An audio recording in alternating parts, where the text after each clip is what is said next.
Jie, 2, 3. Di sana sadonya, jangan lupa sebelum tonton video ko, tekan tombol subscribe dan aktifkan lonceng notifikasi supaya di sana bisa menonton video-video terbaru dari kami. Komen serta share ke kawan-kawan ya.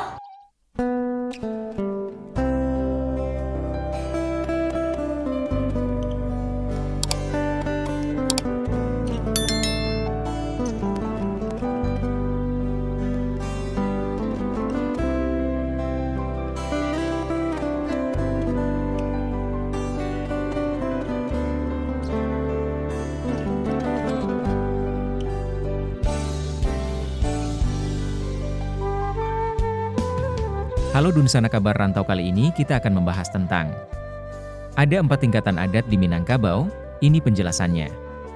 Yuk ditonton videonya sampai selesai, dan sebelum itu jangan lupa untuk subscribe, like, komen, dan aktifkan notifikasi agar Dunsanak tidak ketinggalan dengan video-video terbaru kami.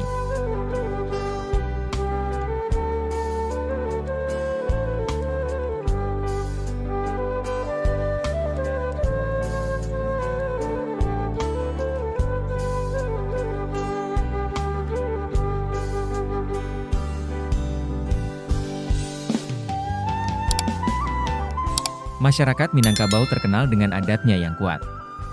Adat sangat penting dalam kehidupan bermasyarakat. Oleh karena itu dalam pepatah Minangkabau diungkapkan, hiduik di kanduang adat. Kalau adat dalam konteks Minangkabau merupakan aturan-aturan yang berlandaskan pada kebiasaan masyarakat Minangkabau sejak dahulu. Kebiasaan yang dimaksud adalah perilaku masyarakat Minangkabau yang selalu bermusyawarah dan bermufakat dalam memutuskan segala sesuatunya. Seperti yang dikatakan dalam pepatah Minangkabau, jibulek aye de pambuluah, bulek atau de mufakat, jibulat air karena pembuluh. Bulat kata karena mufakat adat Minangkabau mengatur tata nilai kehidupan mulai dari hal yang paling kecil sampai kepada kehidupan yang lebih luas seperti politik, ekonomi, hukum, dan kesenian. Bagi masyarakat Minang, adat merupakan wajah lain dari kebudayaan Minangkabau. Hal tersebut menegaskan pengertian kebudayaan sebagai keseluruhan sistem gagasan, tindakan, dan hasil karya manusia dalam rangka kehidupan masyarakat. Kebudayaan itu diekspresikan melalui kesenian, yang sekaligus merupakan perwakilan lahiriah, surface representation, dari struktur pikiran manusia yang mendasarinya. Kebudayaan dirumuskan sebagai hasil karya, rasa, dan cipta masyarakat. Karya menghasilkan material culture, sedangkan rasa dan cipta membuahkan immaterial culture. Kebudayaan materi, material culture, terdiri atas 2 istilah dengan pengertian yang sangat berbeda-berbeda. Pertama, kebudayaan adalah sesuatu yang berhubungan dengan hal-hal yang bersifat abstrak dan intelektual. Kedua, kebudayaan dalam arti bendawi mengandung pengertian dasar dan pragmatis. Artinya, kebudayaan materi adalah sebuah bentuk kebudayaan yang diciptakan oleh masyarakat yang dapat dilihat maupun diraba karena berwujud berupa benda fisik. Benda-benda itu bisa berupa peralatan rumah tangga seperti sendok, panci, mangkok, piring, dan gelas. Kebudayaan non-material, immaterial culture, adalah ciptaan abstrak yang diwariskan dari generasi ke generasi. Adat yang diturunkan secara turun-temurun oleh nenek moyang termasuk dalam bentuk kebudayaan ini seperti benda-benda seni pendukung tradisi termasuk di dalamnya. Oleh karena memiliki fungsi, maka ia memiliki makna dan nilai tertentu di tengah masyarakat. Di Minangkabau, kebudayaan non-material meliputi sastra lisan, carito kaba, petatah petitih, pantun, dan mantra, tulisan, pertunjukan randai, teks tambo, cerita malin kundang, Siti Nurbaya, dan buku peraturan adat, lagu daerah, koreografi, dan instrumen musik, saluang, sarunai, bansi, sampelong, talempong, gandang tambua, gandang tasa, dan gandang katindiak. Adat Minangkabau terbentuk berdasarkan falsafah alam Minangkabau, alam takambang jadi guru, alam terkembang jadi guru. Bagi orang Minangkabau, alam adalah segala-galanya, bukan hanya sebagai tempat lahir dan tempat mati, tempat hidup dan berkembang saja. Nafis, 2015, 59.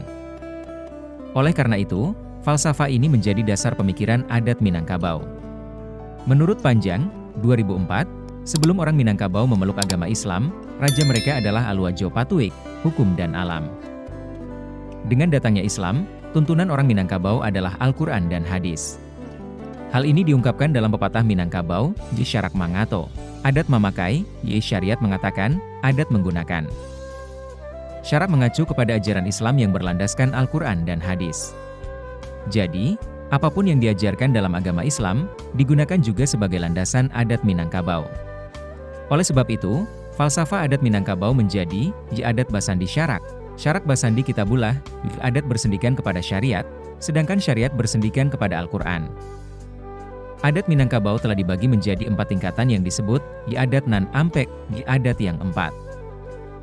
Panjang, 2004, mengklasifikasikan adat nan ampek menjadi 4 macam dari 2 kelompok besar. Kelompok besar yang pertama adalah adat nan babuhua mati, adat berbuhul mati, adat yang tidak boleh diubah lagi.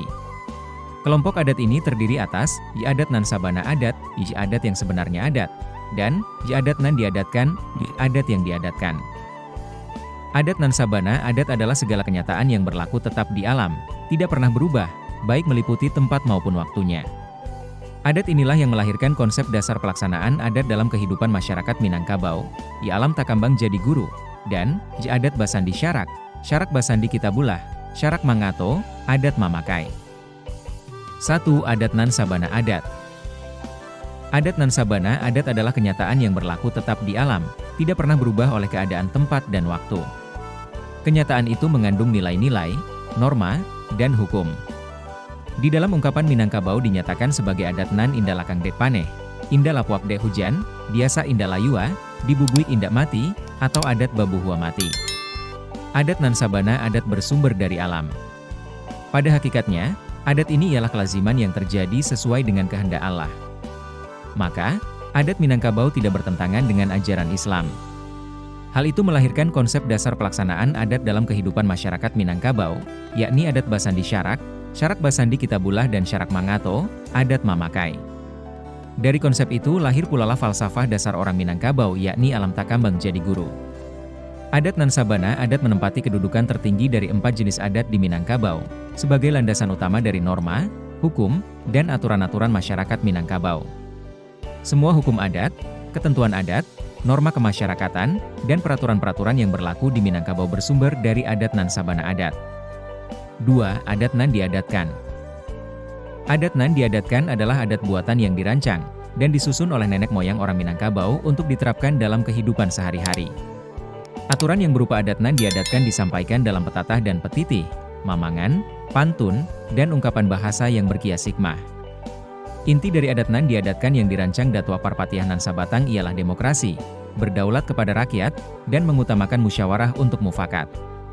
Sedangkan adat yang disusun Datua Katumangguangan intinya melaksanakan pemerintahan yang berdaulat ke atas, otokrasi namun tidak sewenang-wenang.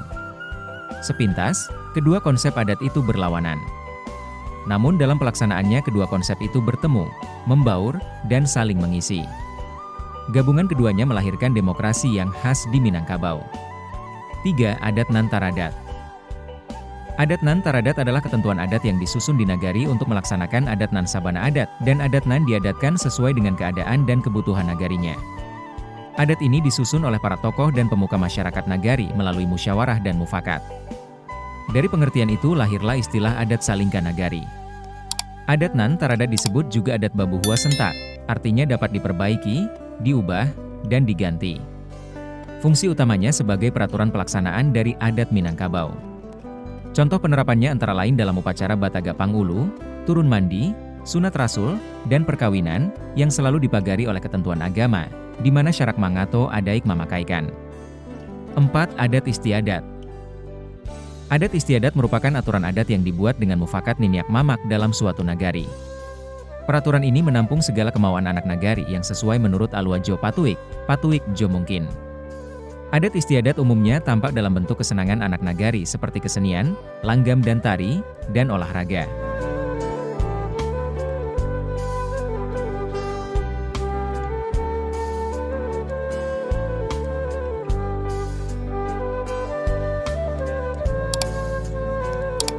Sekian mungkin sedikit cerita tentang ada 4 tingkatan adat di Minangkabau, ini penjelasannya.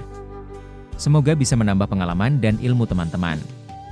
Sampai bertemu lagi di video-video kami selanjutnya.